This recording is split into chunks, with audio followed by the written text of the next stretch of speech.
What do you get when you cross a know-it-all newspaper columnist with an awkward, unsophisticated everyman? Yeah. Well, I'm just not sure about that right now.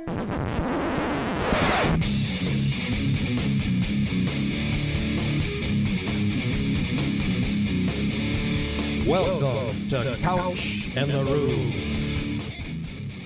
Welcome to Couch and the Roo, presented by Skymint Premium Cannabis, inspiring people to live better, love better, look better, and mostly feel better every damn day of their lives. And our Thursday night show, brought to you by our friends at Firekeepers Casino and the Firekeepers iCasino and Sportsbook. Download the Firekeepers iCasino and Sportsbook app today. Play the games we're betting. Keep losing money on the World Cup. It's like a donation to Firekeepers. Good for Michigan businesses. That's the way I've been treating it. Or this holiday season, go down to Firekeepers. Really cool in-house experience. Whether you're playing slots, table games, whatever it is, or going to Daisy's Sportsbook and Tap Room. Outstanding experience. You don't need Vegas. It's right down here in Southwest Michigan in Battle Creek, right off I-94 at Firekeepers Casino and Sportsbook. Jason, how you doing, man? Riding right up into my rectum, and it was painful. What's up, buddy? Now, Chris Eastlick is saying Bryce Behringer, because he's watching the College Football Awards, because why not? He should be, right? Bryce Behringer did not win Punter of the Year? Nah, the Rutgers guy did. What Rutgers guy? Yeah, the Rutgers guy. Come on. Is it just because that, I saw him all year? Well, What did Rutgers guy do? Yeah, he was good. The Iowa punter was good. They're good. The Big Ten had a lot of good punters. But no, there's no question that, for much of the, first of all, Bryce Behringer won the yardage total or average by quite a bit. At one point, he was on pace to break the record. And it wasn't just like he was kicking booming punts. He was really good in most situations as well. So I had a very high sharp rerun, whatever that means. 111.8 punter EPA. Yeah, I don't really get it. I don't get it either. I don't know what else you got to do but play on a team with shitty offense and be a good punter. Like, it seemed like he did it all. Adam right? Korsak won from Rutgers. Good for him. Yeah. So Korsak. Yeah, I don't know who never votes. got picked on in school, I'm guessing. Oh, yeah. That probably didn't go well in middle school, especially. Yeah, no, for sure. Poor guy. For sure. We are going to dig into your Groovy Donut Twitter questions here momentarily, but as we do with all of our Thursday night shows, we begin with what we are betting this weekend, presented by Firekeepers iCasino and Sportsbook app. Jason, what are you laying your money on this weekend?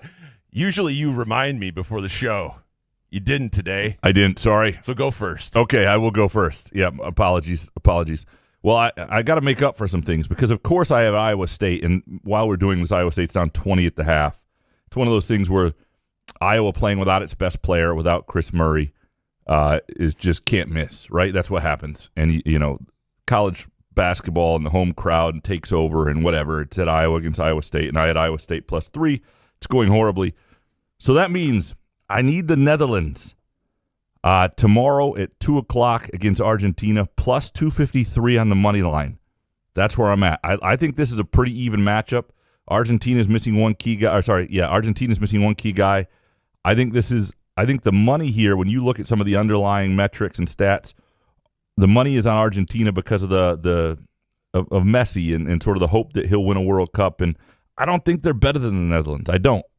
Or much better. Certainly not to be +253. That's my value play for Friday at 2 o'clock. And on the weekend, and early tomorrow, though most people may not have listened to this, I'm throwing Brazil on some money lines. But on the weekend, I am betting against my heritage and my heart, and betting France on the money line +137 against England on Saturday. So there's that. High stakes. Yeah, and look, I've been losing money left and right. Spain just crushed me in this World Cup. You have to win at some point, right? Can you go 0 for World Cup? I've won a few. It's 9 weeks long. I need a few. I just need this damn thing to end. I need to get to Boxing Day, the day after Christmas, so the Premier League comes back and I can get back in my wheelhouse because this shit is killing me. What do they do on Boxing Day? It's when they give gifts. The idea was they give gifts to like their servants and stuff. That was the whole idea behind it, I believe. Can you say servant in 2022? Of course you can. Oh, all right. Why couldn't you? I just want to make sure. Yeah. So it's a paid position, right? Staff. You say so. You give it to your staff, I guess, would be the proper word. All right, is there anything you think at this point you're going to play this week? I really like the Jets plus 10. Mike White showed me something And last this is week. against Buffalo? Against Buffalo, at Buffalo. 10 point. I've always been hammering the double-digit spreads. I've been taking the points all season long, and it's been working. So I got to stick with staying with taking 10 points with the Jets. Well, I trust their D. yeah, no, I don't hate it. I don't. Von Miller's out for the year. It's a lot of points, and I think the Jets are a pretty complete roster with a better situation at quarterback than they had not very long ago. Well, and the Texans are getting 17.5. I mean, these guys are still professional players, right? I mean, obviously you could see the Cowboy. I could see it going both ways, okay? I just fell into the stout thing. You know what? It wouldn't surprise me, okay, if the Cowboys won. But it wouldn't shock me. That's a pretty good impression. Your stout is one of your better ones. He always said, you know what? I don't hear it. When you do an impression of me, I don't hear it. Okay. Fantastic. Fantastic. All right, let's get to these before we get out of here at 1 a.m. Yeah. We'll it's not even that late. Most people. The funny thing is, most people listen to this not live.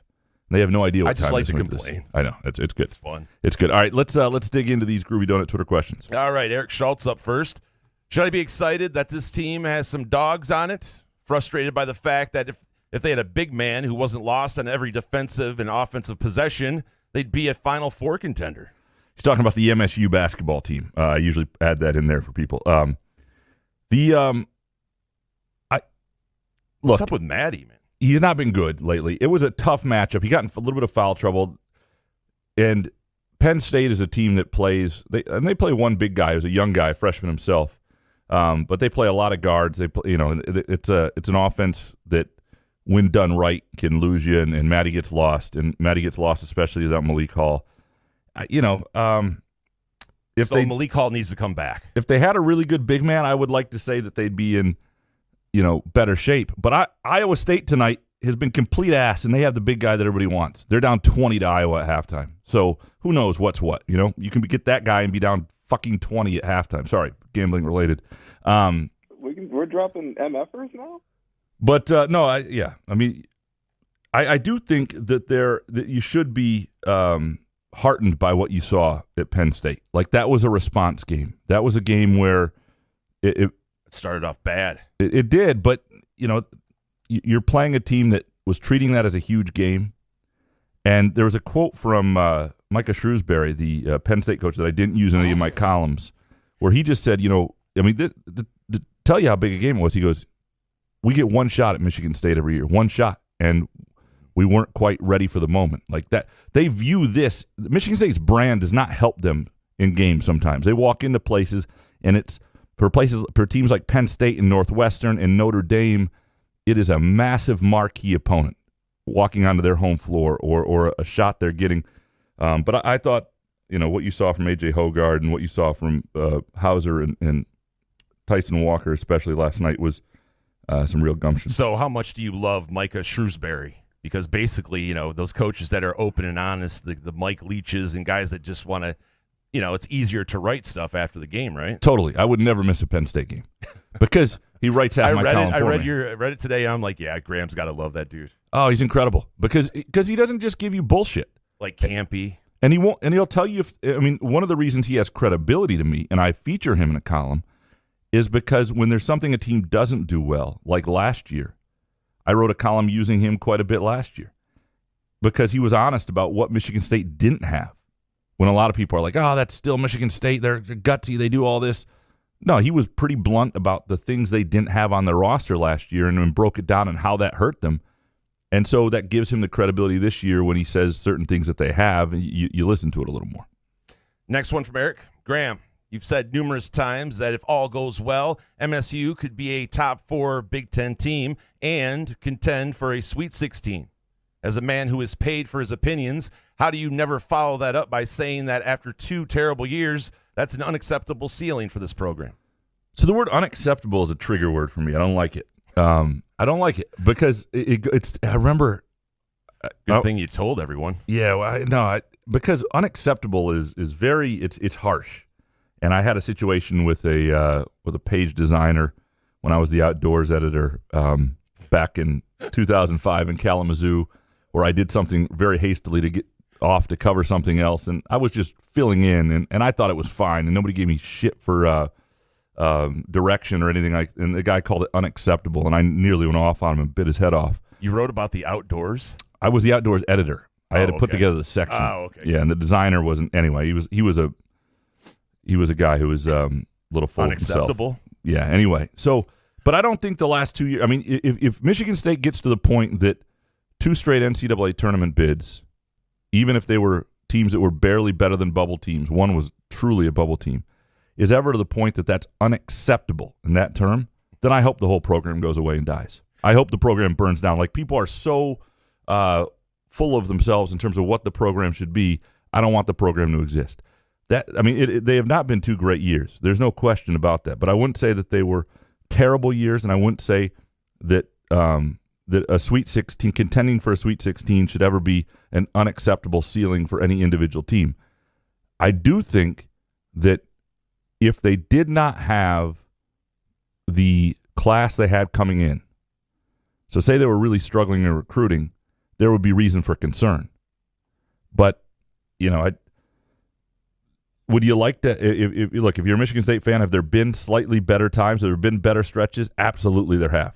Don't coach my team. But I don't think these last 2 years were terrible, and the word unacceptable triggers me.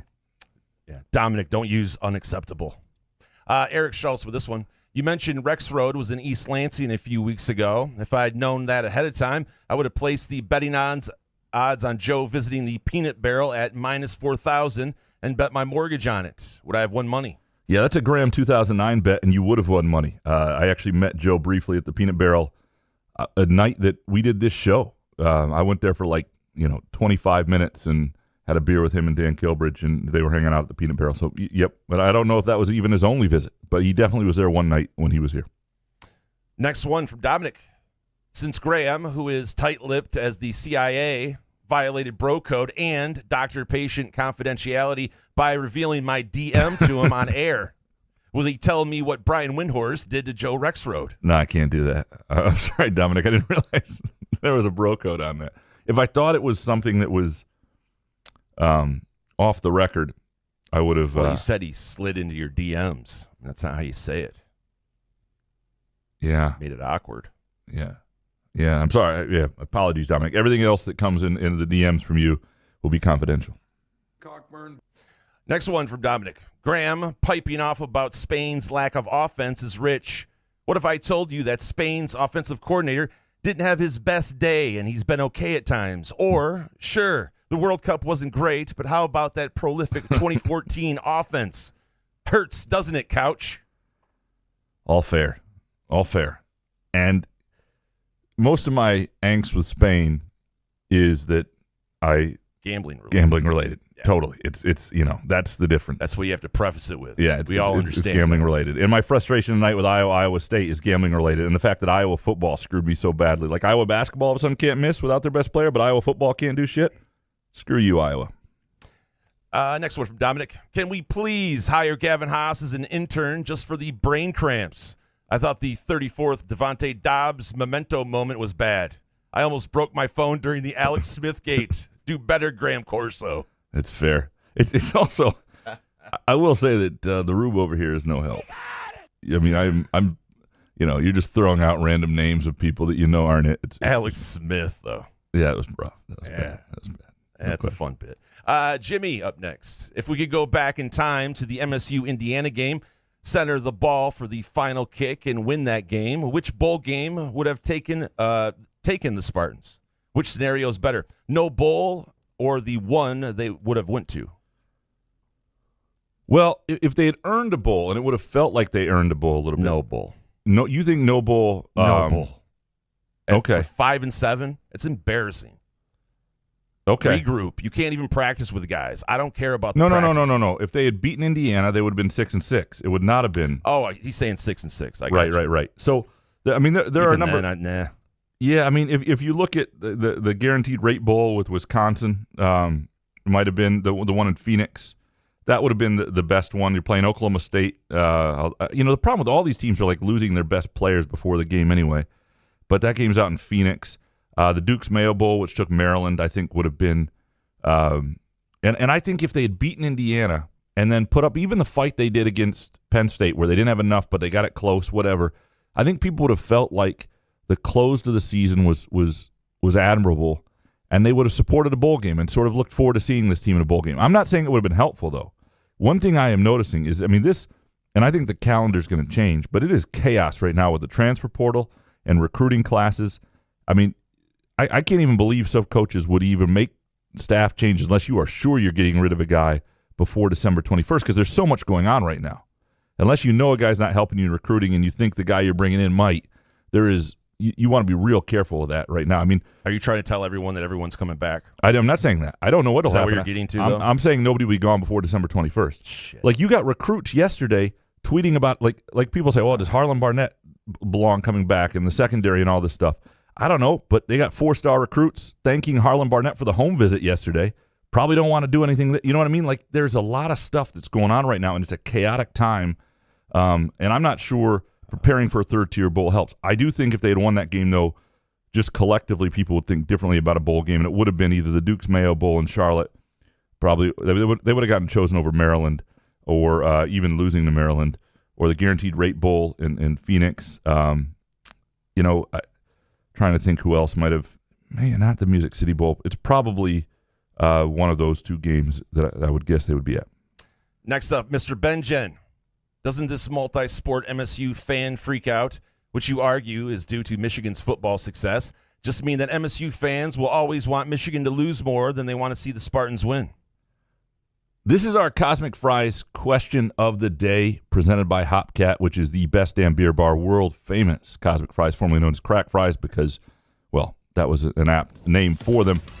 And mouth-watering, award-winning burgers, including the Peyton Thorne burger. And what they do well, of course, is partnering with local craft breweries and or beer partners to make it feel like a local craft brewery. And that is something they do really well at Hopcat, no matter whether you're in East Lansing or Grand Rapids, Ann Arbor, Detroit, Indianapolis, no matter where you are. Lots of TVs to watch the game. Great place to watch Michigan State basketball against Brown this weekend. Catch an MSU hockey game against Michigan. Anything like that. Hopcat is a great spot to spend it, and fantastic menu. And I'm telling you, try the Crack Fries at some point. To get into the Mr. Benjen's question here, I don't think that MSU fans will always want Michigan to lose more than they want Michigan State to win, but I think it's relative to what Michigan State's playing in and what Michigan's playing in. If Michigan football is in the playoff and there's a fear that they're going to win a national championship and what that does to the dynamics in that rivalry. And MSU's in a shit bowl. Yeah, or you're going to root whoever's playing Michigan for way harder. Right. But if it was reversed, or if they were in two equal situations, I think it's the situation that creates the environment and how people feel about that. I don't think it's necessarily an always thing, but I think right now Michigan State fans would trade a lot of wins in a lot of sports to make sure Michigan did not win a national title. And how many fans root for both? Oh, well, right. Like if you're a fan of Michigan or Michigan State, there's no way in hell, right? Well, I don't think. I don't maybe think some old ladies or something. I think it's all how threatened do you feel. If you don't feel like if Michigan were playing in I don't feel threatened. You mean like physically? No, but no, just sort of as your program versus their program. Yeah. Okay. So if Michigan were playing in the Guaranteed Rate Bowl, for example, and we're 7-5, I don't think MSU fans would give two shits if they won that game. But certainly. But if they did lose, wouldn't suck. And if Michigan State were in the Rose Bowl, the Michigan State fans would want to win that if they were in the playoff more than they'd care if Michigan were losing. So it's all relative to what's going on with the programs. And right now, it's a multi-sport fan freakout for good reason. I mean, I think football is what churns the soul of both programs because partly it churns the soul of Michigan fans. I mean, Michigan's got a really underachieving bad basketball team right now, largely, that just lost its point guard for the year. And those fans don't care, and they'll tell you. They'd sign up every year to go 0-30 in hoops to be anywhere near the football playoff, without question. And I had to explain this to somebody the other day because, people nationally, Michigan basketball is a huge brand, but in this state, it's number 8 of the 8 major teams. Talking about Pistons, Tigers, Red Wings, Lions, Michigan State football, Michigan State basketball. Michigan basketball is number 8, and it is not even close in terms of overall interest and Michigan fan, and that's because it doesn't stir the soul of Michigan fans the way the way football does, and then subsequently it matters to Michigan State fans. That impacts how Michigan State fans deal with the rivalry as well. Little American champ next. Given everything you know, what % chance would you give Mel Tucker making any staff changes at all? Love the show. # caw-caw. I guess I would say I would put over 50% that it's not, they don't return intact. I would say. Sounds like 100%. What you just said. I don't know. That they're coming back? No. The guys are on Twitter, and But think about when the Ron Burton thing happened last year. That was January. How can you forget about the Ron Burton? How can you forget? How can you forget? Never forget. Graham just keeps reminding you. # never forget. # Andrew Gauthier next. In your recent takes, you seem to be dissecting Jackson Kohler's play pretty minutely versus a guy like Sissoko. Is there a reason for that? We knew Kohler was a skilled big man who would need time to adjust to the Big Ten ball, right? I think that's minutely, but close. Minutely. What did I say? Minutely? Close. Yeah, no, I mean, I've been doing these, I do these freshman takes, and I was obviously getting some criticism on this show about the freshman thoughts or whatever. Mm-hmm. And I do think I will make them a little more sparse once we get to Big Ten play. In these last 3 non-conference games where they're playing teams they ought to beat, and the freshmen, and beat handily, and the freshmen may play larger roles, I think those freshman takes work. I think once we get into January, if those guys are playing, if they're not interesting to people, then I'll go in other directions or only do those takes when they have a game that sort of warrants discussion. Yeah, no, I don't think anything's wrong with what Jackson Play is doing. That's just part of the job, is to break down people and how they're. I don't think he's playing below expectations. I thought he'd be a little. He's had some trouble. I talked to him about this last night and didn't use any of it. Made later.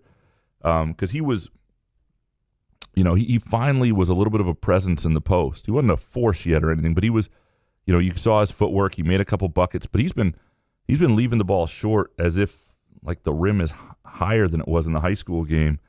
And he talked about that a little bit, just how it's taken him a minute to he just needs to see that go in. You can see all the skills there, and so I didn't think that would be an issue for him, and it has been. But this is Big Ten basketball, and he's got an important role on the team, so I think it's okay to judge him. It's actually minutely. Nice try. I love donuts. The dick. Andrew Gauthier, how much more confident are you about the Manzier bet after the Penn State win?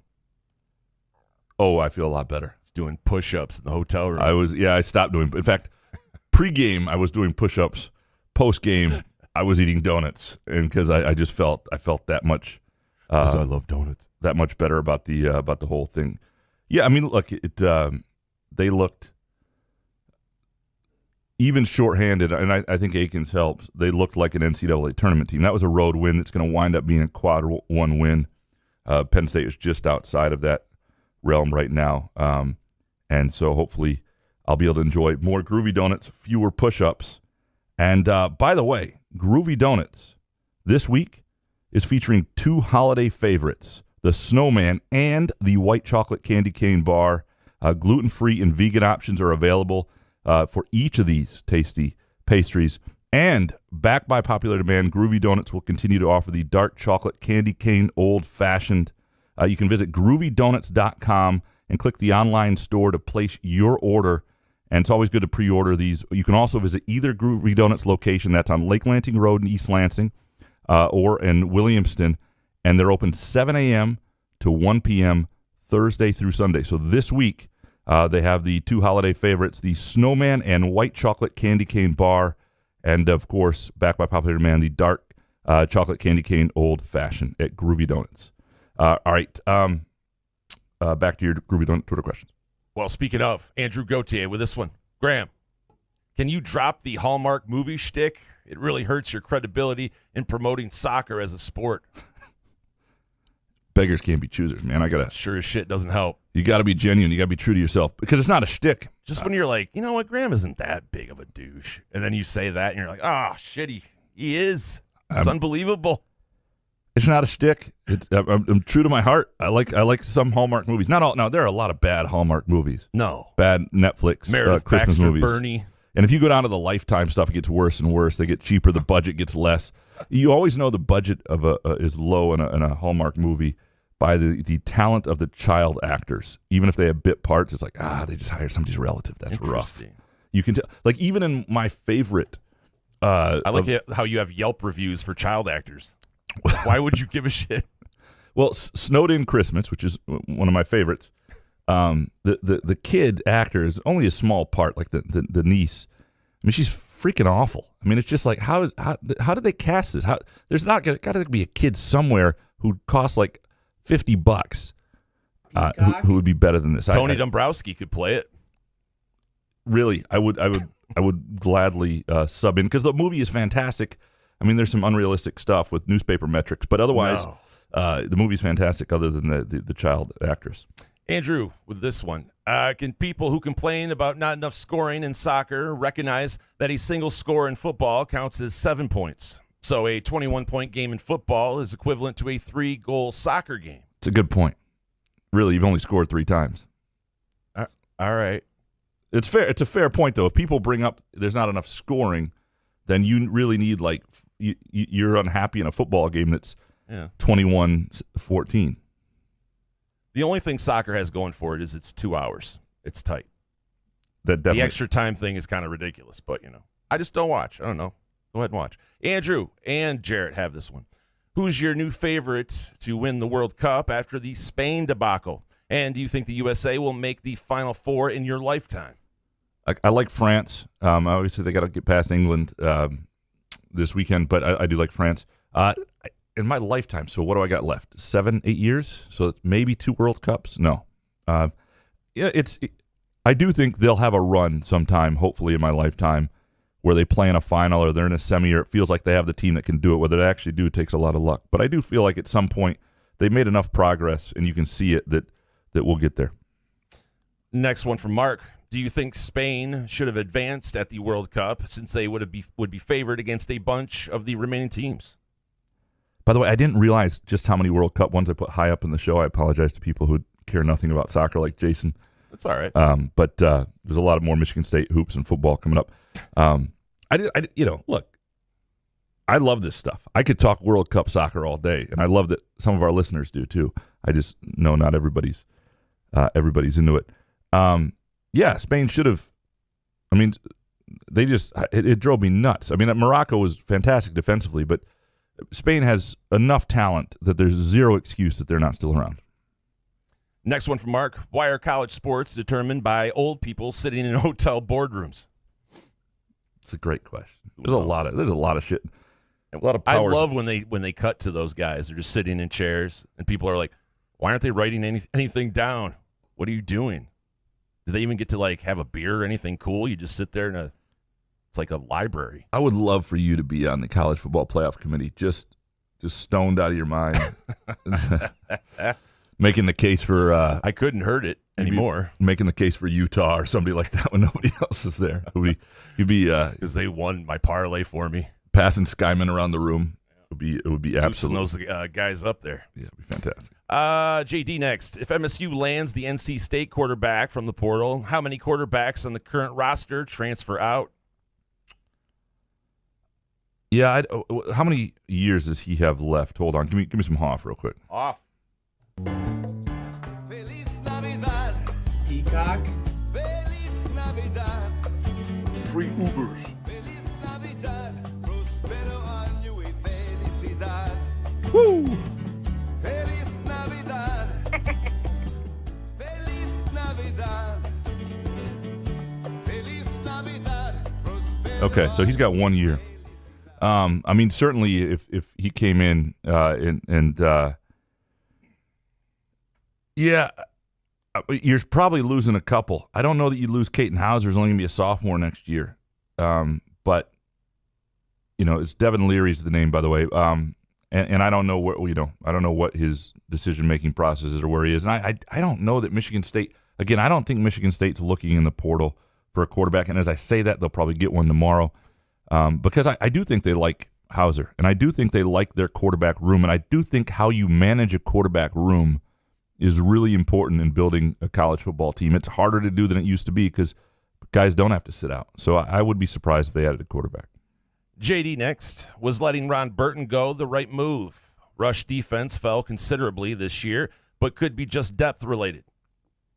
Yeah, I don't know. It's a great question. I think Ron Burton's a really good football coach. I think it was helpful to Michigan State for a lot of years, and there was something there that didn't click. There was, they wanted to do the thing with Brandon Jordan, it's a good question how much it affected them. I think we find out a little over time. I think it's hard to say after a 1-year sample size something is coaching because the personnel changes. So I don't know. So that they replaced Burton with Jordan, right? Essentially, a lot of schools would have loved to have Brandon Jordan there. Right. So it's not like Ron Burton lost his job to someone that was just. Well, but it was an upgrade. I don't know if it was. It's fine to say that. I don't know that it was. He was a pass rush specialist, and it wasn't like they didn't have another defensive line coach. They brought in Brandon Jordan's getting Michigan guys coming into his camps, even though he's a. Right. It's wild the guys that he gets there. And they brought in Marco Coleman. Who I think I think they're fine there. I don't think it's an issue, but I think he's a good coach, and I just think it takes if the defensive line, which was a strength for Michigan State, for Ron Burton's entire tenure as the head coach or as the defensive line coach, doesn't return to being a strength for Michigan State, then it was the wrong move. That's all I'll say. Over time, that needs to be a strength. Michigan State football, like Wisconsin with offensive lines, Michigan State and its defensive line ability to shut down the run has to be part of the staple and identity of the program. I don't think they can win otherwise. And so if that doesn't reverse itself in the next couple of years, then it was a mistake. Now, that can also be talent. That can also be coaching elsewhere. That can be a lot of things. But look at the defensive lines and how good they were against the run when Ron Burton was the coach. Now, they were not always a great pass rush team, so, and they now have a specialist there as well. So I just think it's too early to know. JD next with this one. If the real Upper Deck Jerk guy ever won the Hopcat gift card, would you move him up in the show, or would you keep him at the end and leave everyone in suspense? He's almost disqualified because of his anonymity. How would you send it to him? Right. It'd have to be like P.O. box? A P.O. box. It'd be like me in 1996, some guy named Todd Peterson. Next to his Playboys. Yeah. There's a gift card. And it was BMG and Columbia House CDs. Why don't we give him one? Just to see. We could leave it somewhere, under it would be like he's got to get it. We don't want to know who he is. I do. I won't say anything. Well, it'd be almost like a Russian spy thing. I've met Solari before. We'll leave it under a bridge in a park somewhere. Shadowy corner. Alex James next. I'm waiting for Magic to weigh in on the Mazzie Smith situation with one of his patented tweets, such as, "What the young man did was wrong, but I can see how he made the mistake. Irvin Stout." Okay. Irvin's in town. Me and Irvin having lunch. I would actually not be surprised if that was the exact tweet and it happened at some point. Why not? LeBron James is good at basketball. Alex James, with the transfer portal looking like a purge film, who out there should MSU be targeting to make their team more competitive against the big boys? Well, in terms of individual names of people, just Monday alone, there were 450 people in the new people in the transfer portal. I don't know exactly who they have their eyes on and think is smart to go get. But the one thing I would try to do, and it's very hard to do, and they may get some guys like J.D. Duplain back and all that, but there aren't a lot of offensive linemen out there, but I would work on that. And if you could get yourself a couple veteran offensive line, and look, they got it with Jarrett Horst, and it worked for at times and not in others, and guys have issues and whatever. But if you could wind up with one really quality offensive lineman and you brought in a couple, that could make a difference as you try to build this line and bring these young guys along. I would spend some effort trying to get that to happen, even though there aren't a lot of those guys out there. Alex James with this one. What do you make of Foster Loyer being among college basketball scoring leaders? It's awesome. And he found a fit. Davidson, right? I mean, that's. Are we supposed to still hate him or something? No, I don't think people do. I'm happy for him. It just didn't work at Michigan State. It didn't work in the Big Ten. Sometimes you find your level, and it was. Davidson is a good fit for him. It's a great offense for him. It's not a place where his defensive shortcomings lead him to go to the bench, and so that's another thing that helps. Wallace next. Was Izzo asked why he decided to go zone the last 3 possessions? Yeah, we talked about this last night. He basically said it was his staff that brought up the idea. They were having trouble preventing dribble penetration, and they just thought that's – and they barely – I mean, it was – I mean, on one of the possessions, Penn State shot really quickly. You had to go back and watch it to realize it was a zone, which is a good zone. You don't always want – I mean, the idea of a zone is not that sometimes it's not as obvious, but I guess it qualifies as zone. I asked Joey Hauser about it, or maybe Charbonneau might have asked Hauser. One of us asked Hauser about it, and Hauser was like, yeah, I mean, we sort of played it. I mean, I don't think they certainly hadn't worked on it in a while. Max Spade next. How much does Jackson Kohler remind you of early Gabe Brown with tantalizing offensive potential and clueless defense? Oh, I mean, they're just such different players. Here's the other difference is, I mean, Gabe Brown was never a really overly, I don't want to say overly cerebral player because that means it sounds like he's a dumb kid, but Jackson Kohler is I mean he sees the game so much differently than Gabe did, and I was Gabe was one of my favorite people to cover. Just a nice kid, and I thought he was going to be better than he was, and it didn't really come to fruition. But he does not. I've never thought of that comparison. Max Spade with this one. Jason, some might call Graham a home team apologist. Is that a fair criticism? Well, if you weren't working for the LSJ, let's say you weren't a columnist, weren't in sports whatsoever, what college team would you root for? I'd be some mid-major somewhere, Southern Illinois or Wichita State or See, that's Illinois wrong State. Answer. He is big Michigan State fan. That's bullshit. But I appreciate you. He is a spin master, though. No, here's what I would say to this: is I try to bring reasonability to a space that is often unreasonable. And so you're countering people a lot. I mean, and the other thing that happens is, what fun is it if all I do is agree? Like, what is it? I mean, like, if everything you guys wrote when you were frustrated, I was just like, yep, you're right. Fuck it. Fire Izzo. I mean, like, what a terrible bit. I mean, I'd be like, oh, shit, well, I guess that's it. That's the last couch in the room. Just the dialogue doesn't really work. I don't know. Yeah. Ken Chu next. Everything's okay now, right? No man bra bet for Graham, or no man bra for Graham. Jesus, it's hot in here. Reinforcements from the football team will compete for the Big Ten, make the tourney, and small meteor will strike Ann Arbor. It all comes down to what happens with Michigan football. Because if Michigan football were to win a national championship, I mean, Michigan State fans would just bury their heads, and for good reason. I mean, there would be a lot of Michigan fans who would be insufferable. It would end friendships. Oh, it would be. I mean, think of your friend Jordan Mack, our friend on this show. That's why I said it would end friendships. Yeah, good guy. What would he be like? What would he be like to deal with if they won? Intolerable. Yeah. Intolerable. Yes. Yeah. After the Ohio State game, I told you.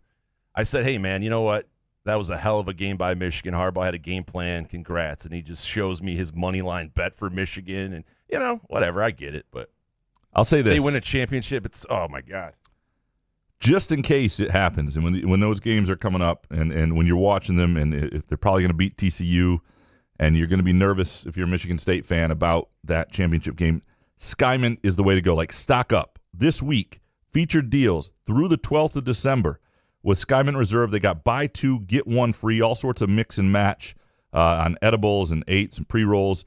Lots of good stuff.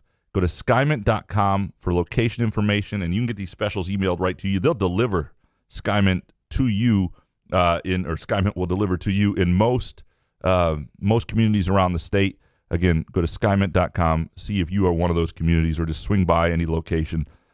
Even if Skymint has not been your thing and you're thinking, holy shit, Michigan is in the college football playoff. They've got the team that might win this. This is the time to start with edibles or cannabis. Skymint will walk you through your journey. And if it's your first time, you can use the Couch and the Rube promo code Couch and Rube 20 for 20% off. Ben Owen next. In college, why is a holder not ruled down when their knee is down on a field goal or a fake field goal attempt?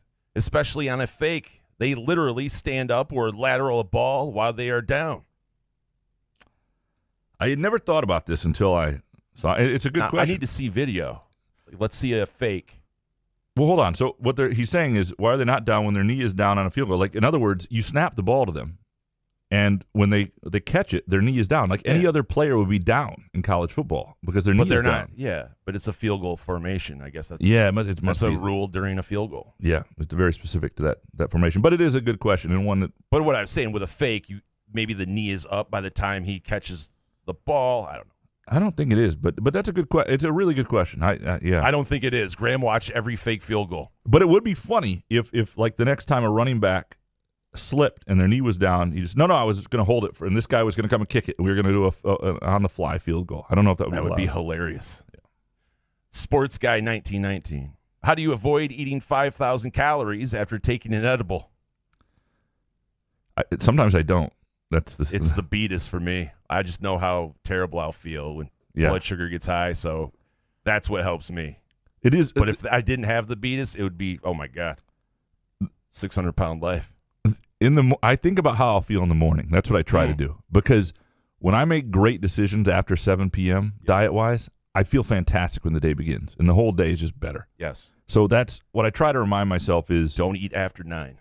Yeah. Live the evening for the morning. Yes. And sometimes I can, now sometimes Raccoon Graham comes out and it doesn't matter. And that Skymint is running through the veins. And young guys or young people are listening to this and going, you old timers. But yeah, you're going to get here soon. Oh, yeah. And you're going to be working for the morning in the evening. Yeah, yeah. Because if you eat at midnight, ooh. Oh, yeah, it's not good. Sports Guy 1919. Oh, shit. Yeah, 1919. How many losses will the Big Ten champ have in basketball this year?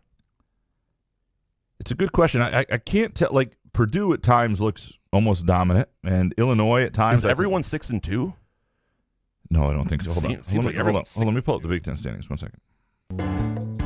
Feliz Navidad. Woo! Come on, a-hole a lot. Feliz Navidad. Feliz Navidad. Prospero I'm never gonna financially recover from this. Feliz Navidad. Cockburn. Feliz Navidad. Okay. You do. I mean, the problem is I love that song so much that I find something and I just want to listen. It's not even. And I know I only get this 1 month a year when Jason will play it. So, and to be fair to Jason, I'll play this one. Everybody's okay, yeah, it's not great. You'll get to that quick, won't you? So Purdue is 9-0, and Illinois is another team that there was. 7-2, even though they lost the other night. What are some other records? What I can't tell yet is is Purdue, is anybody going to be dominant that can go 16-4? I don't know. I'm going to say 5 losses. Somebody's going to be good enough to do it at 15-5. I don't think it's going to be one of those years where a bunch of teams are 13-7 or 14-6. And I thought that might be the case for a while. I think a couple teams will emerge here, but 5 losses, I'll say. Jonathan B. next. They're different players, but isn't there a comparison between Bingham's first games last year and Sissoko's this year in regards to how it's raised our hopes? Yeah, I mean, the only difference is we had seen some things from Bingham before, but you're right. I mean, Bingham's trajectory was a little different because you saw some things in other years that Sissoko didn't show. But that's not horrible. The one thing that's different is, and Izzo will tell you this pretty bluntly, because he has sort of spoken in code about Bingham on this, like Sissoko is a sponge, and you tell him something and he will do it. And you have not seen Sissoko take a lot of bad shots. He's taken a few turnarounds, but they don't hate some of those. Whereas Bingham, they could tell him, look, this is what we need from you. And he would still hang out around the 3-point line and shoot, so I think they're just different guys in that standpoint, but I do know what you mean by it. Next one from Jonathan. When Graham gets his retirement to Mill, what college team will he root for? Oh, here's that. Oh, nice. You did these.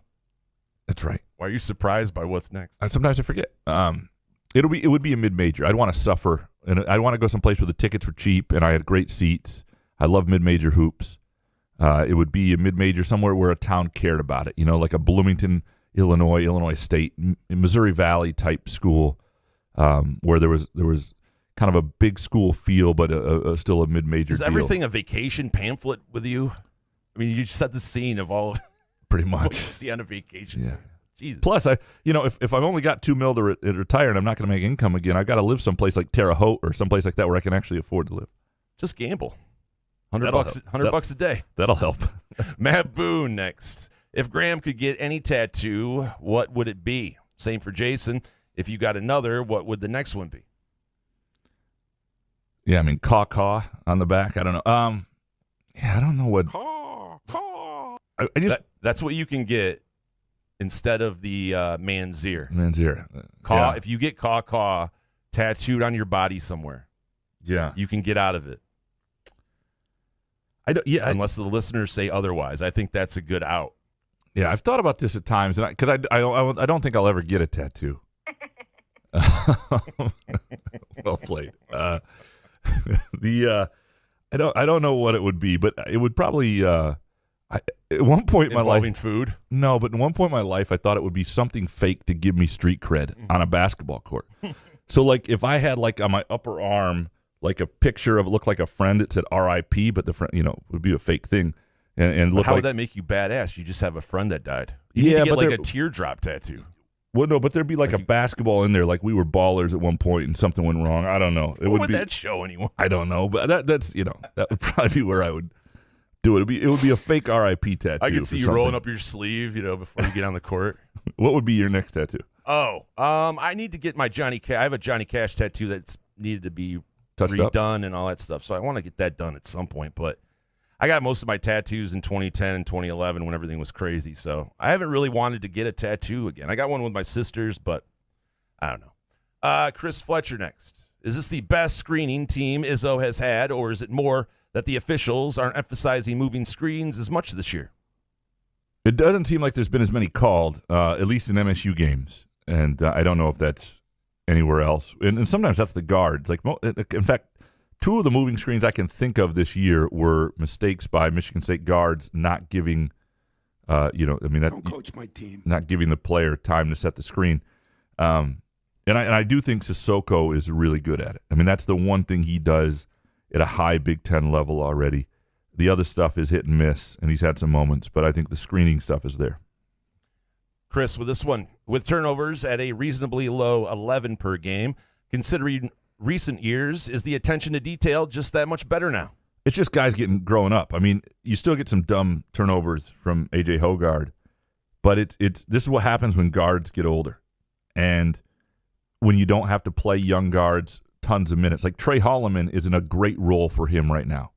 He's a good defender, doesn't take dumb shots, doesn't turn the ball over, but not a lot's being asked of him. Rarely more than 10 minutes in a game. And you think about a couple years ago, if Trey Holloman showed up, you'd be asking a freshman to run 20, 22 minutes a game, crunch time minutes, create offense, and that's when turnovers happen. So you get a guy in his third year, you get point guards in their third and fourth year, there shouldn't be a turnover problem, and that's basically what you're seeing. Sparty and GL. What can the Spartans do to avoid the slow start they frequently have? Maybe have a 5-on-5 scrimmage for 5 minutes before the game to get them into game mode. So I've been thinking about this because Michelle, maybe asked this recently, and I think one of the things that's happening for this MSU team is they're not like an overwhelming talent team. They're not what you'd call matchup proof, right? But they are versatile to some degree, more versatile when they're 100% healthy. And they can adapt to things, but it takes them a minute to figure out how they're going to have to play, what they can do against each opponent. And I think that's part of it. And that's all I can think of because you're right. There have been some slow starts that they have sort of figured out. Next one from Sparty. Is it bad for me to dream of where we could be right now if Imani Bates had not become a head case and had kept his MSU commitment? I don't. It would have been such a different vibe and a different energy, and you probably don't have Jaden Akins, and so it would just be different. I'm not saying it would be worse if he had, obviously an extreme talent. So I don't think it's no problem dreaming with it. I just don't know if it's better, even if he had kept the commitment. Certainly would have been a high end player, but it's a totally different roster and feel. Fart Soup next. Can we hear again just how drunk Rexroad was? Oh, he's pretty drunk, yeah. Kind of, but he held his pants. Held it together well. No, you wouldn't know it. That's the thing. You wouldn't know it. Fart Soup. Jason, when can we hear the Santa Rube story again? It's right up there in the canon of holiday songs and stories. I wait for it every year. What do you say, Santa Rube? I was going to do it more like closer to Christmas. Okay, we'll save it. Yeah, we'll I'll do definitely. I'll retell it, but yeah, it's a great story. It is one of my favorites. See, this is what I hate though, is because there's so much build up, and then people are going to be like, okay, yeah, it gets queued up. Well, yeah, well, it'll be great. I'll get super stoned. We're going to do a Christmas show, I'm guessing. Yeah. All right, Fart Soup with this one. Does Graham buy bad presents? I picture a lot of cabbie hats as gifts. We don't do gifts in our family anymore. So, but I used to be a good gift giver. In fact, it got overdone in our family for a while because, in my late 20s, early 30s, before I'm married, you got disposable income. You're still meeting up with it's just, I don't know. It got to be overwhelming. And my wife actually was the one. Our first Christmas with her, she was just, I think she was a little. It was a little overwhelmed by the number of gifts. It's it was stressful. I'm glad we got rid of it. So you get nothing? We do no I like gifts. a nice surprise. We do no. Well, we'll do something for each other, but you guys can't keep it to $200. We do a stocking for each other, and that's fun because you do have to keep something you can sort of fit in a stocking that's fun, and we. So try, you do gifts? Well, I guess we do a stocking. Yeah, that's a gift. Yeah, but that's just fun candies and. Maybe you put something nice in there, but yeah. But it's nice to get a little surprise. Sure. I know you're an adult and you can buy what you want, but it's nice when someone gets you. And I still have that kid in me that remembers how I felt knowing I was getting another one of those Dunk-It basketball hoops that you put together and you could, the breakaway room in the living room, or Castle Grayskull from He-Man when I was 4 or 5 years old. Those were a box of Top Stadium Club NBA 1992 cards. That was a great day. I mean, the anticipation, knowing that might be there, not being able to sleep the night before was incredible. It's it's the great thing about being a kid, right? It's hard to get that back. That part was kind of ass though. Not being able to sleep. I didn't have any melatonin back then, so I just stared at the ceiling. There's no entertainment in 1988. No, it's true. If you're in bed and your parents can hear you, you can't do shit. It was kind of brutal, to be honest with you, just tossing and turning. You did, yeah. There's a lot of tossing and turning, yeah. Neurotic Pants, Graham, have you ever written a movie review for a newspaper? Is it possible for a journalist to make that his niche in this day and age? It's a hard thing to get into, and I think I've done a couple of them not well. I had a buddy in college who was. Where are those? I want to read those. Yeah, I feel what movies? I feel like it was in college for the Columbia College newspaper, but I don't remember for sure. My college roommate, unbelievable writer, way better than me, good editor.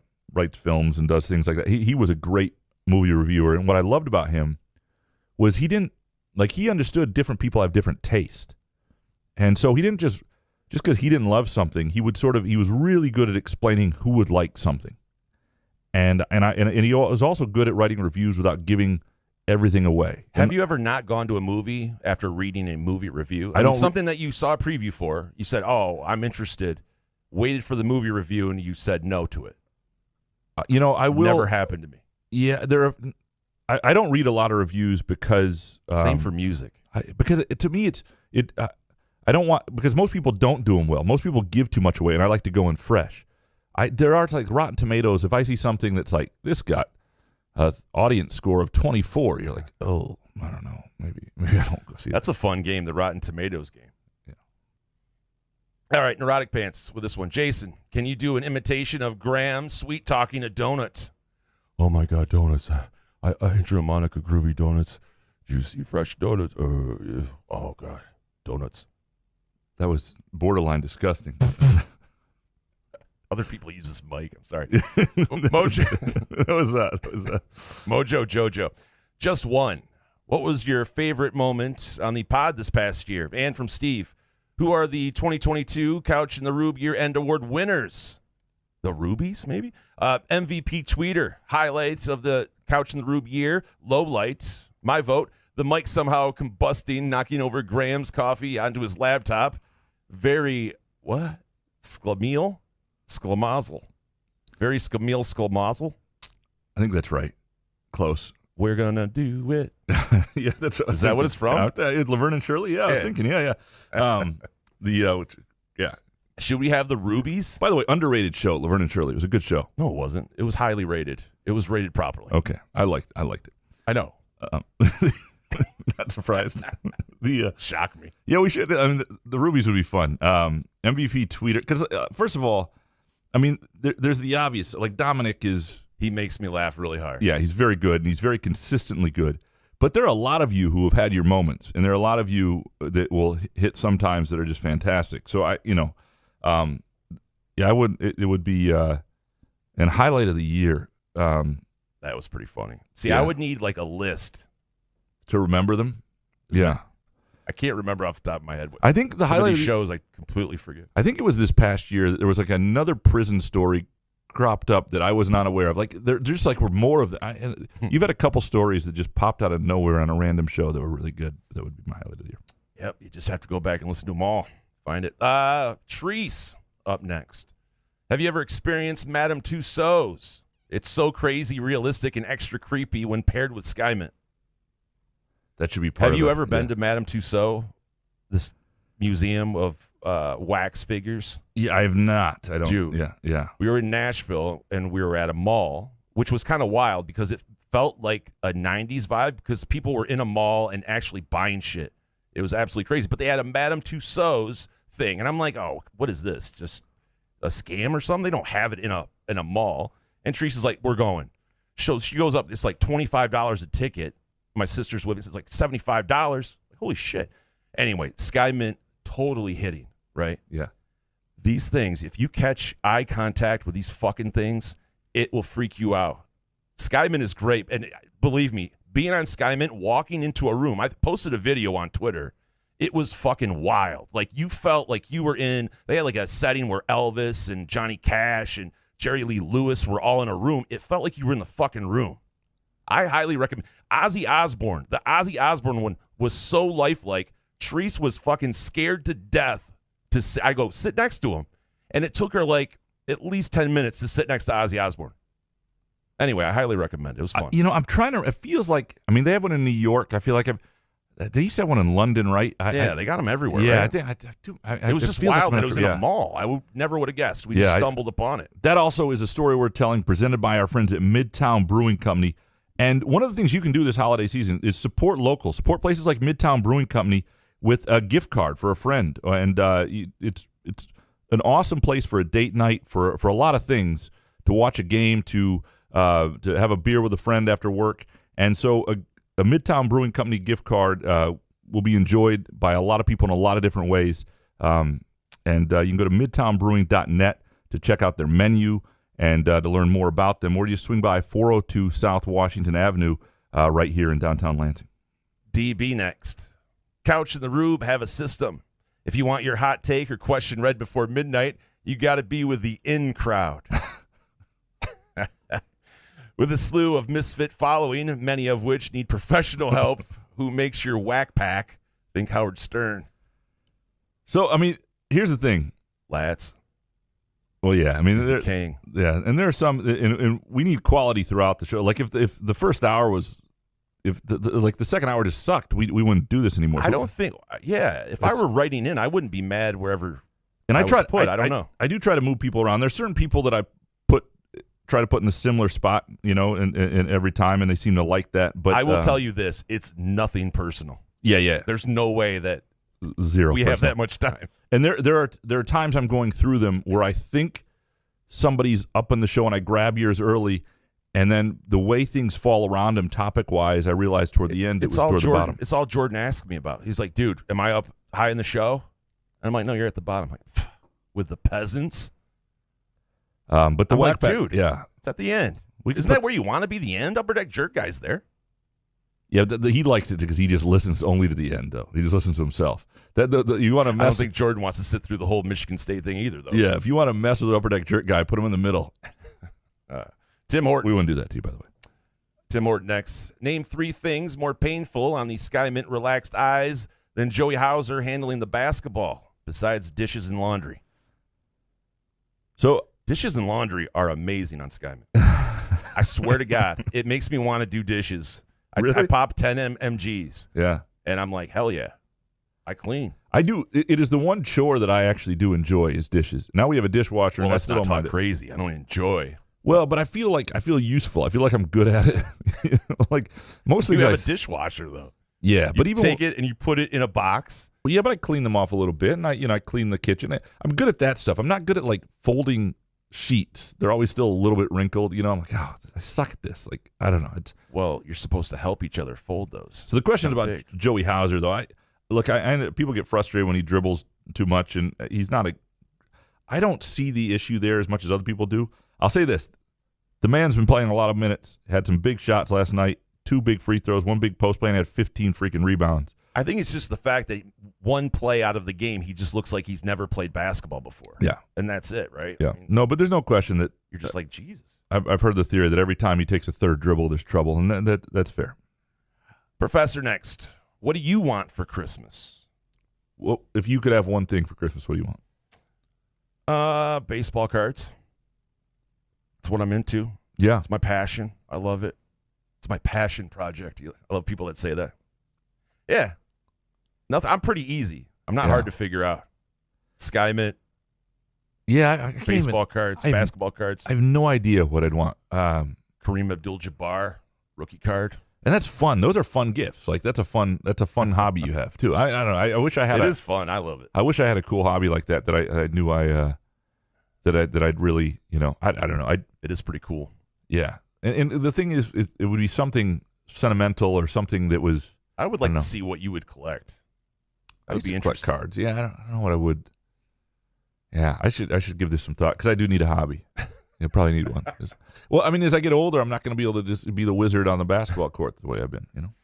Professor, with this one, where do we submit GC back tattoo ideas? You can submit them to our Twitter account. You can DM us all day. I think we found it. That would be a funny idea, actually, to put out what we should put. What would be a good tattoo, dude? If you got caw on your back, because this man's ear is possible. It's not happening. Okay, you listen. I think that the audience would agree that you can get out of it with a tattoo. I vote for caw. Write in and tell us what you want, but I vote caw. I mean, I could get like that'd be great. I could get like cockburn just above my. Sorry, keep moving on. Cockburn. Oh man, Jay Riemenschneider, Graham. What is your favorite type of oatmeal? Steel cut, instant maple cinnamon, etc. Do you eat it for dinner sometimes? Please go into full detail, leaving nothing out for Jason's benefit. I do like the steel cut. I try to eat healthy, and steel cut's healthy. I try to eat healthy oatmeal. I'll give you a story about this morning.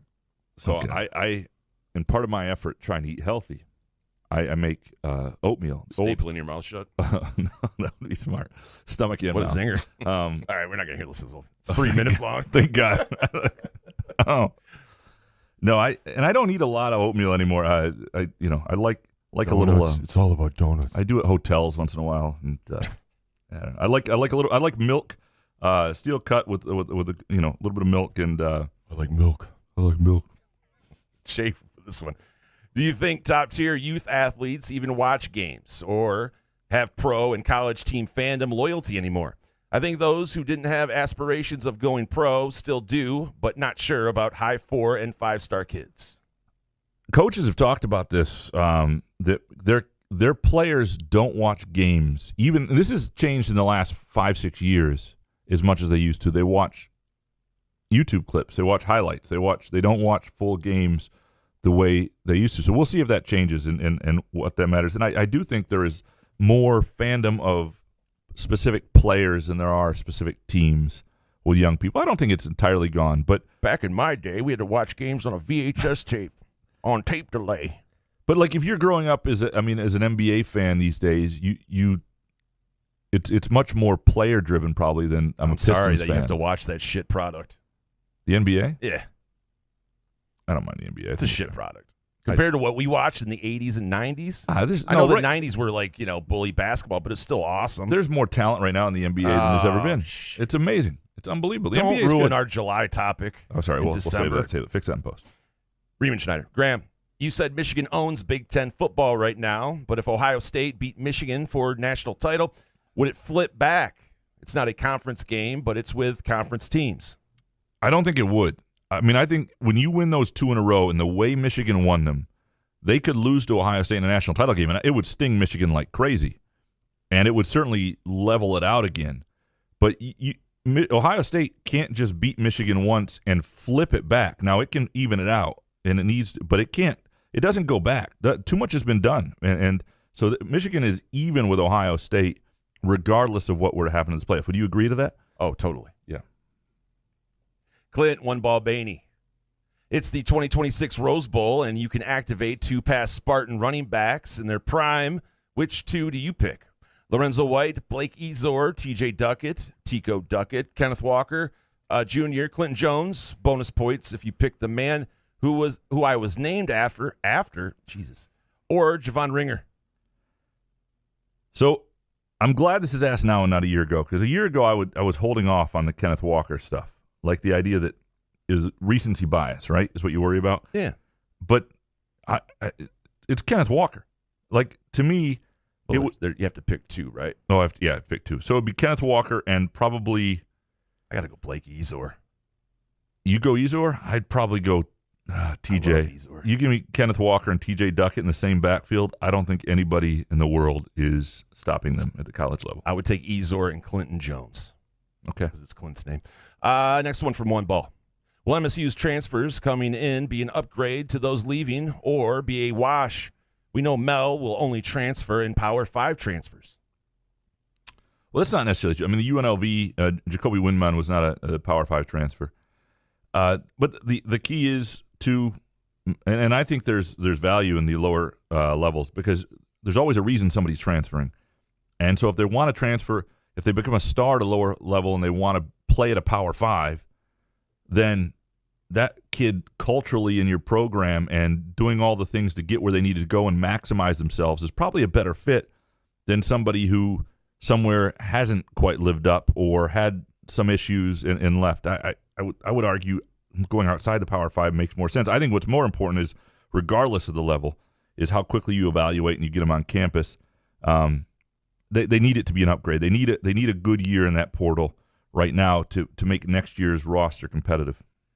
Next one from Clint. Will TCU beat the Varmints?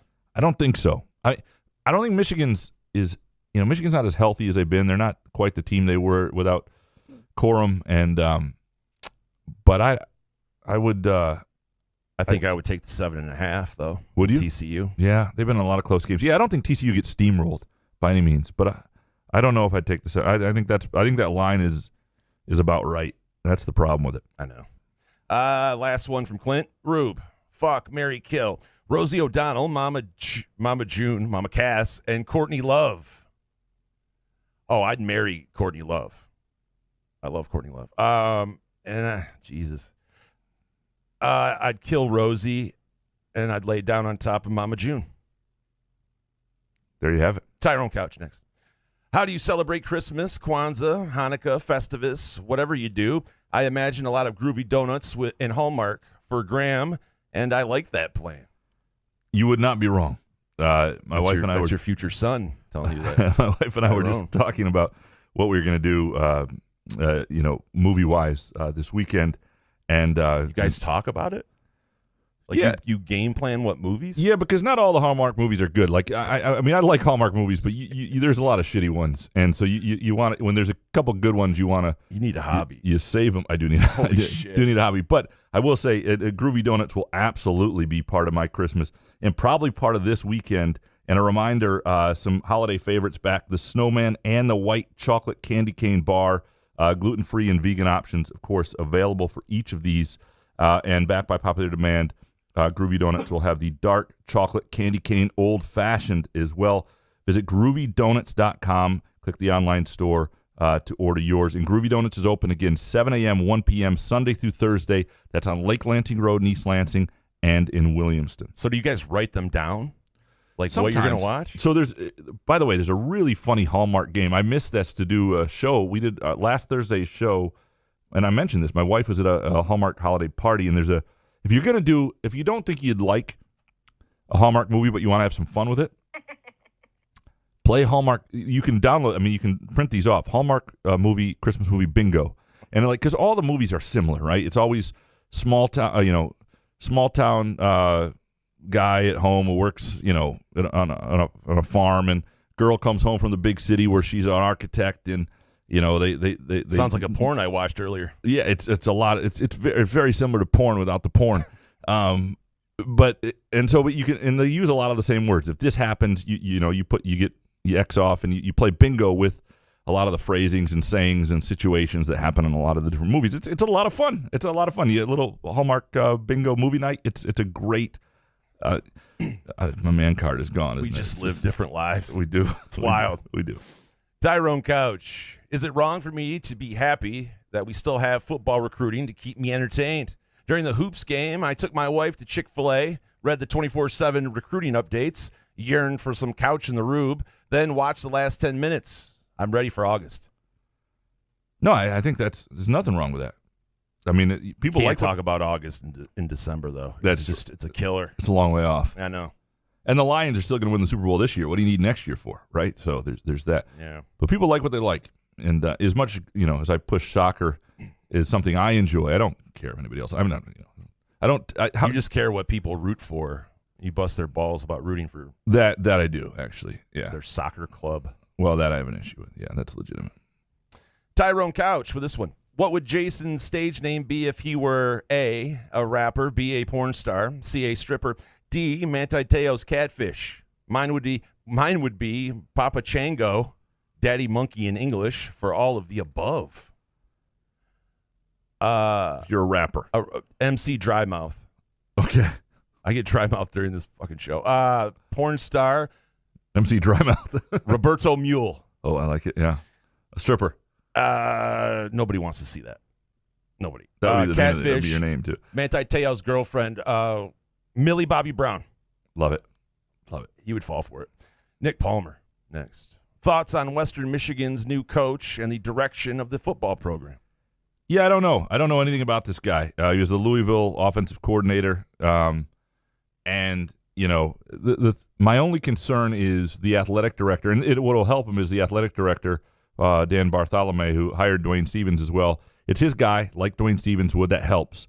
He's an ambitious guy who used the word playoff describing the ambitions of Western Michigan football.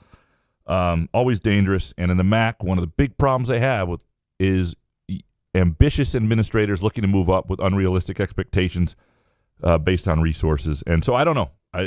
Hopefully they get it rolling. But I really don't have any information. Rollerblade stud next. Is there any other NCAA player to get a felony charge and not serve some form of suspension? I can't think of one. Well, Mazi Smith did not get a felony charge, as it turned out. He pled to something else. So, but what was the original charge a felony? Yeah, but it's a fair point. There's perhaps been one, but I don't pay attention to a lot of other places. This is certainly something that's been in front of us. I can't. It's a fair question. What they should have done, in my opinion, is when the information was there for Michigan, is suspend him for one game. And had they done that initially and had him sit out a game, I think a lot of this would feel a lot different. Bo McJunkin's next. Mazi Smith wasn't a threat to anyone on campus. Yeah, normal everyday people speed through 25-mile-per-hour zones at 50 late at night, carrying an excessive amount of ammo. How has Kevin Warren not stepped in here? I don't think he is. Now it won't. Now that it's a misdemeanor. Those don't count. Well, you're not going to see the Big Ten office step in for a misdemeanor. No, never. Wouldn't happen. Why? Yeah, look. Do I think that Michigan has handled this a little bit hypocritically? I mean, it'd be one thing if Michigan was, if Jim Harbaugh and Ward Manuel were handling this the way they are, and they had sort of turned the other cheek, so to speak, with the Michigan State players. That's not how it was, right? So that's the problem. It's the hypocrisy in the response and the intensity of the response. And my problem with Harbaugh's response is not even so much that night. I mean, that night, I didn't like that he was pushing charges. I didn't, and all that stuff felt a little calculated. I didn't like that. But what I really didn't like is the next day on Monday. That was it. When he had a chance and he doubled down. And you because after a game, you can forgive someone correct. for losing your shit. And the emotions of it, yeah. Bo McJunkins, how does Ward Manuel never have to answer for anything outside of statements penned for him? Dude can put down his 7-Eleven donut, not as good as Groovy Donuts, to run for MSU player discipline, but crawls in his gopher hole when it's his guys. Still haven't commented on his car being wrecked. No, there's no question that I mean, he also looks like a bit of a boob here, and there's no question about it. I don't know how to answer that for you. He's got a stupid looking face. Jesus, Graham. Can't say that here. Just say it off here. Bo McJunkins, why is the Michigan student newspaper reporter at a school without a journalism degree holding Michigan more accountable than Wojo? I wish Wojo would have written a column on this. I know he tweeted about it, but that's good enough. Yeah, it's not. And there's no question, and it's props to the U of M student newspaper reporter for having the stones to write what he thought. And I don't think you should tell people what to think either. If you don't believe this is an issue or you think Michigan handled something all correctly, then you should write that too. But you should write something. Some dude next. Graham Couch, do you promise to tell the truth, the whole truth, and nothing but the truth? I do. What happened with Brian Windhorst and Joe Rexrode? That's not his questions. His questions. Some dude. If A.J. Hoggard got arrested today for anything whatsoever, would it be reported in every newspaper in the state within 24 to 48 hours? Simply a report of the arrest itself, regardless of charges, guilt, etc. It depends if people knew about it, and probably not. I mean, when you look at a lot of situations, and I've been asked about this, like the LJ. Fuck the microphone again. Oh, man. Damn it. Yes. Oh, and the screwing all the way over there, Oh, my too. God. God is real. Hold on. Oh, man. You want to take a break? Yeah, let's take a break. We'll be right back. Couch in the Room, presented by Skymint Premium Cannabis and Firekeepers Casino and iCasino and Sportsbook app. Jeez.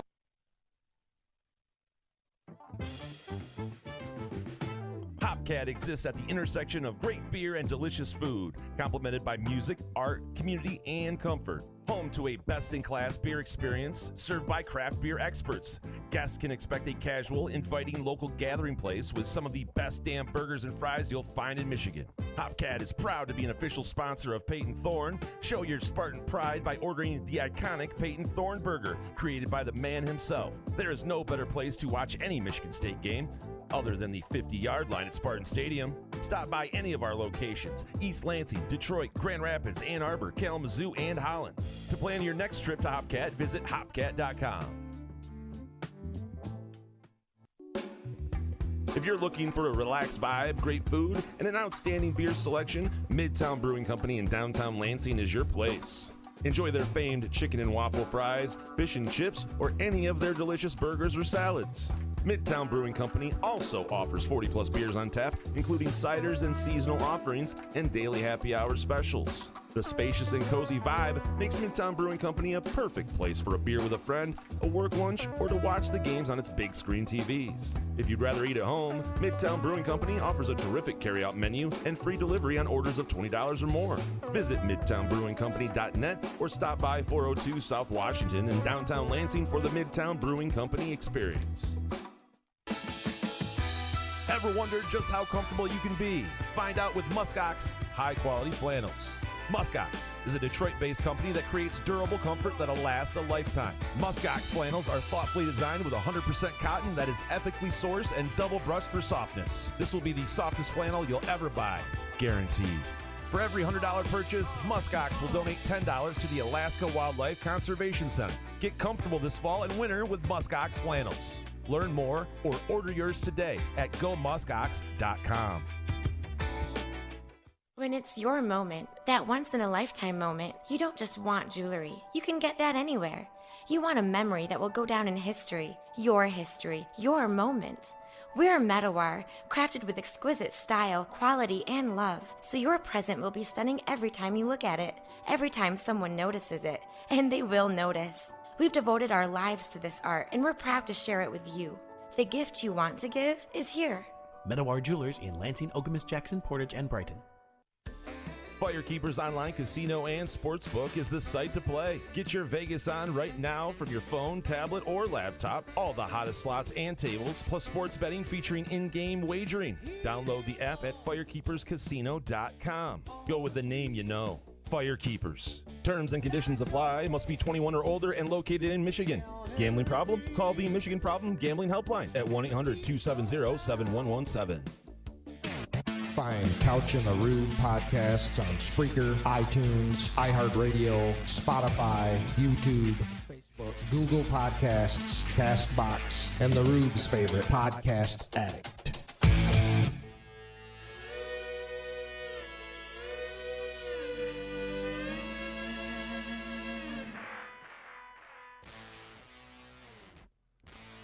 Is your mic working? Yeah, Couch in the Rube, presented by Skyman Premium Cannabis. Didn't we just read something earlier? What's about that? the mic falling down as being yeah. the moment of the year? Yeah. No, we got another one. Oh, Yeah, man. 2 in 1 year. Please, no one clip that. And Don't go to Facebook Live and get the video or YouTube. Please don't. And also, our Post it on Thursday night Twitter. show brought to you by our friends at Firekeepers Casino and the Firekeepers iCasino and Sportsbook. Download the app today. Don't bet Iowa State basketball like I did tonight, and you'll feel better, and you'll have a chance to make some money. Great promotions and all sorts of cool stuff with Firekeepers when you sign up there on the Firekeepers iCasino and Sportsbook app. Okay, back to some dude who would and the mic, I think, I don't trust it. You know, it's that thing right now where I think it's going to hold. But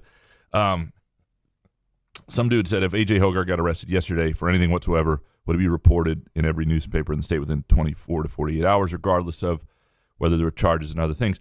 I tried to look back and find some examples of when news came out. Charges usually follow quickly. Like the L.J. Scott situation, there were charges. And I don't believe there was a story beforehand. Now, and I think in this case there might have been something, or at least pressure questions about it. You know, and I do think, I don't want to say that the ball was dropped, but you hear something had happened, and you're busy and you don't follow up, I guess. So is that a yes or no? No, I do not think that there would necessarily, if there were no charges, it was just an arrest for something. I don't necessarily know that we would. I don't think there would be 24 to 48 hours. I don't think there would. All right. I mean, that's You're entitled to your opinion. Yeah, I could be wrong on that, but I'm just, yeah. Look, do I? Yeah, yeah. I'm just waiting for the mic to fall again. Yeah, me too. Some dude was Mozzie Smith arrested on October 7th, 2022. Did random morons on Twitter know about his about this the week after it happened? Answer is yes. And by the way, was the arrest not even reported by anyone until mid-November when charges were released? It reported after the arrest. Would that have forced certain people in Ann Arbor to deal with it and make them uncomfortable? If it was reported just after the arrest, it would have been a different scenario. And again, I don't know what was going on in every newsroom and with every reporter and all that stuff. I just don't know. I mean, I don't know what to tell you here. I don't believe it was an intentional cover up by Michigan media, by people covering Michigan. I don't. That doesn't mean the ball wasn't dropped to some degree. Certainly, I think the Michigan should have handled it better, but it's been covered pretty extensively since. It's not like he has got off scot-free in terms of his reputation and other things like that. So, I don't know. I don't know what to say. Some dude finally is there or isn't there? Is there not? Excuse me, a proverbial blue wall? No further questions, Your Honor. Appreciate you, some dude. There is. I do not think there is a blue wall the way most people imagine it. Do I think there is over time certainly been... Name a sports writer that you've been critical of, other than maybe Los. I've just mentioned I think Wojo has been certainly leans Michigan. There's no question about that. Okay. And I've said that. And Mitch Albom leans Michigan. And although he wrote, Looks like the blue wall starting. Well, but those are First two guys columnists. are pretty big. But if you look at who's running those operations, there are a lot of Michigan State grads. It's not necessarily that way. But I think this goes back decades to the idea of the Big 2, Little 8, or whatever when it was the Big 10, and all this, and sort of the way people view Michigan and Ohio State being treated. And have there been double standards? Have there been? It's possible. I haven't been around forever. It was. I don't think the blue wall is an intentional thing. But it doesn't mean everything's always covered equally. Tucker Tarlson next. Obviously, Harbaugh is a weird guy. We've all heard the stories, but is he truly, deep down, a total sack of shit? I don't know the man personally. I'm not a huge fan of a few things he's done in terms of the way he's treated people when I've been around. My sense of the way he's handled this situation, the way he handled the MSU situation, bothers me a little bit. He's got a stupid-looking face. I didn't say that. So I don't know if he's a total sack of shit. Is probably a bit too far. I don't know if I'm a huge fan of the man. Dark Mantonio next. And frankly, I think a lot of people who stick up for him because he wins football games would not be huge fans of him if he were not a football coach, if he were just somebody else in their lives who behaved the way he does at certain times. Does that make sense? It did, yeah. And I think there are a lot of football coaches like that, by the way. I think there are a lot of football coaches who you wouldn't love, a lot of coaches you wouldn't love if they were not making your team win. Well, yeah.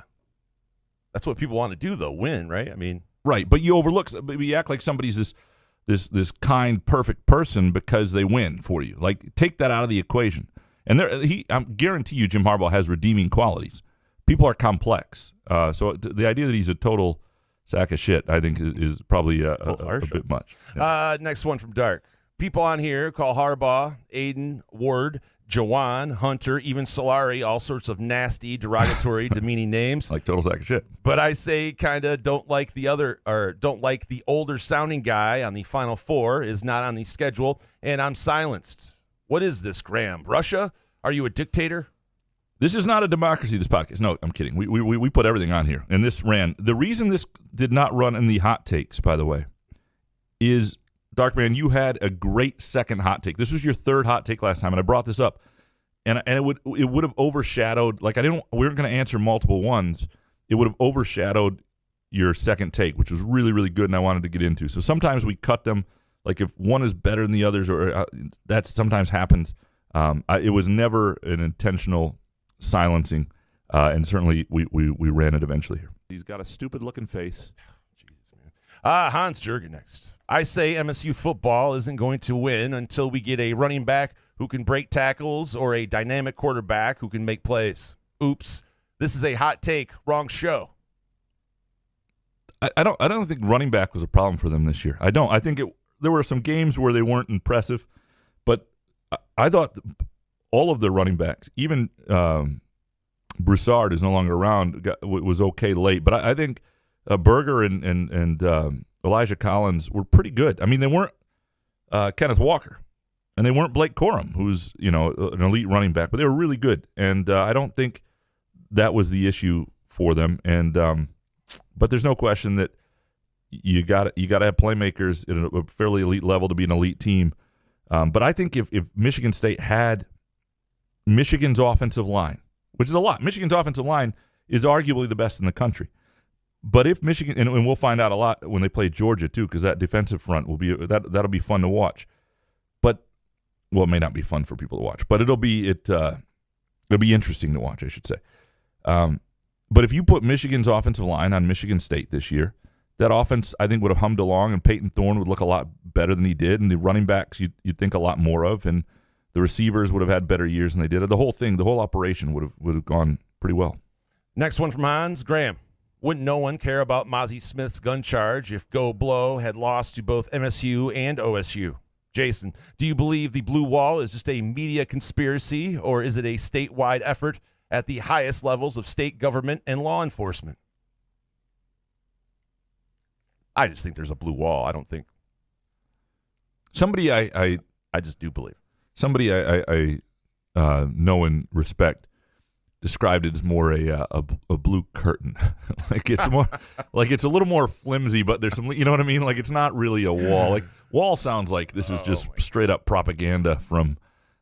So there is a blue wall. I didn't say that. You know, and I think there's a curtain. I think one of the challenges is a lot of the people who are, you know, and there are a lot of reasonable, smart fans in here, but there's also a segment of Michigan State fans that are very much pushing whatever narrative fits them as well, you know, and so I don't want to get into this anymore. Let's keep moving on. 3 segments. Next one from Hans. Do you think all of MSU's Big Ten games will be within 10 points? Seems like there is more parity in the NCAA basketball than ever. You get the home court feel-good games. Everybody's going to get run out of the gym. I don't know, everybody. Purdue might not. You know, Illinois might not. But most people are going to get run out of the gym by 20 points at some point in the Big Ten season. Just happens.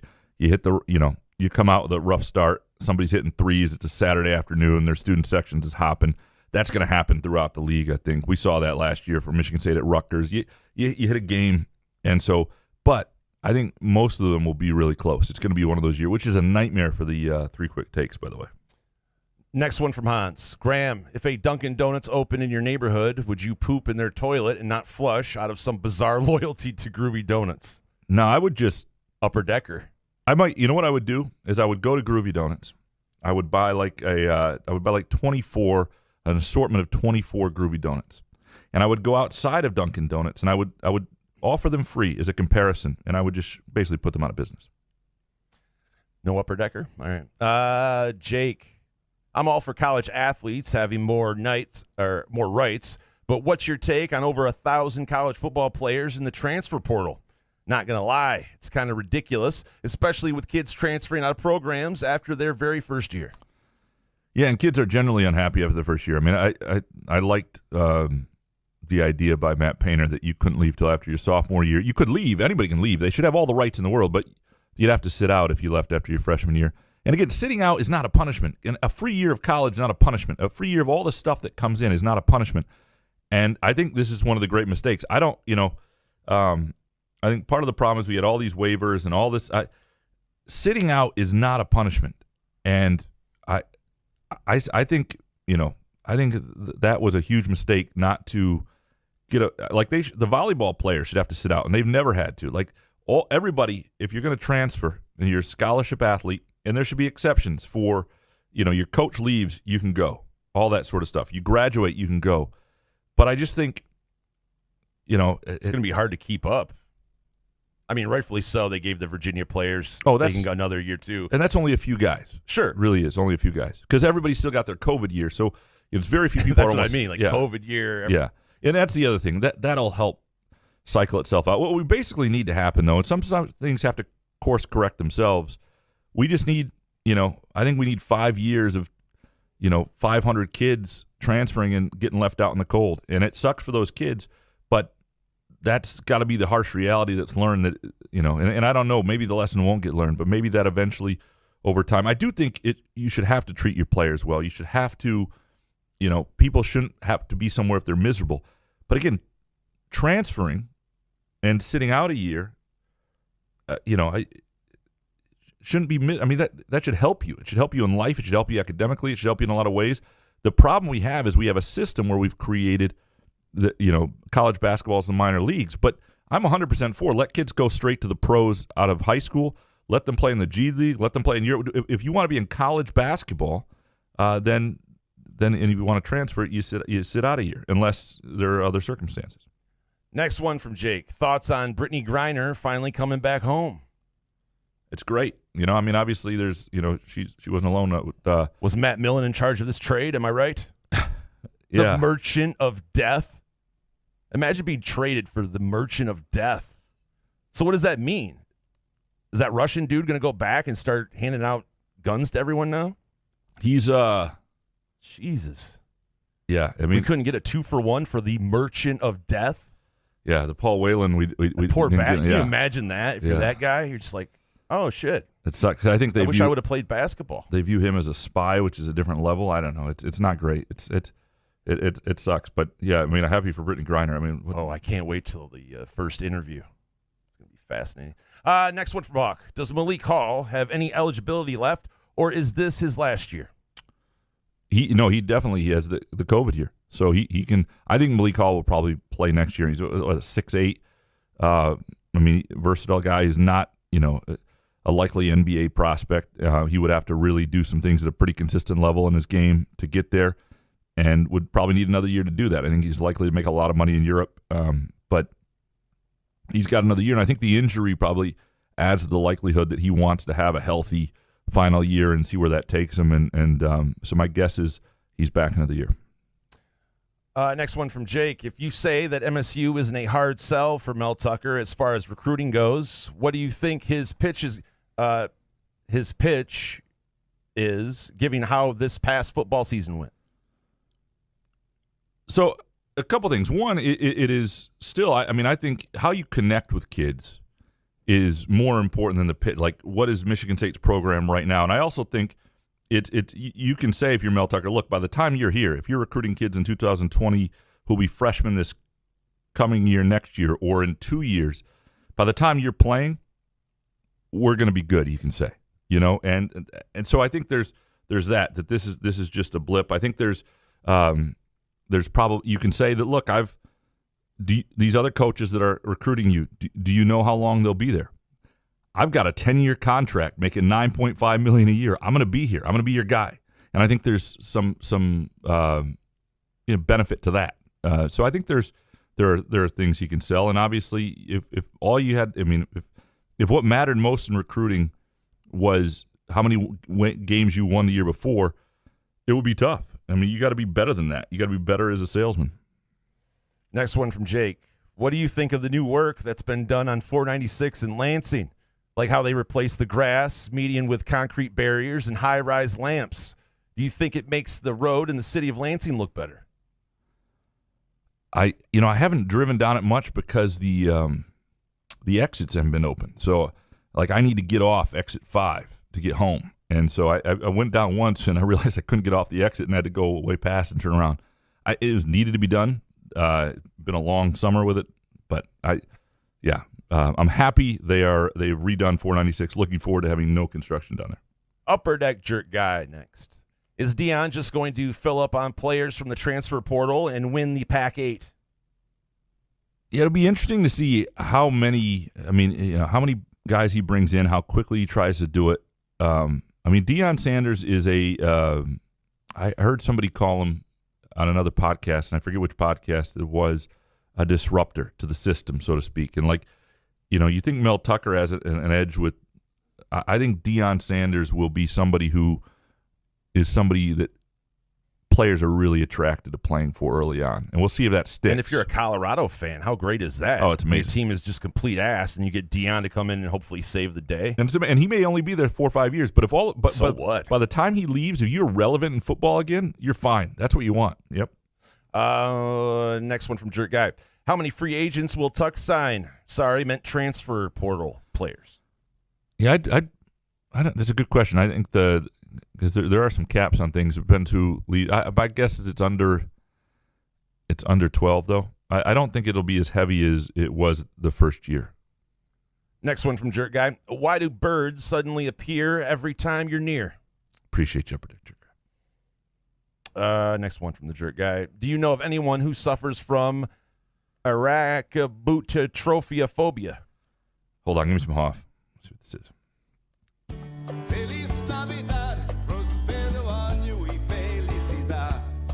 It's a fear of peanut butter sticking to the roof of one's mouth. Interesting.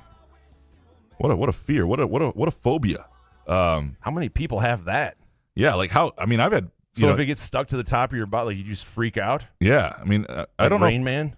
How stuck does it get? It's peanut butter, right? I've had a Now-A-Later or something stick you up like that when I was a kid. But did you panic? No, it was not a phobia of mine. Did you ever swallow your gum?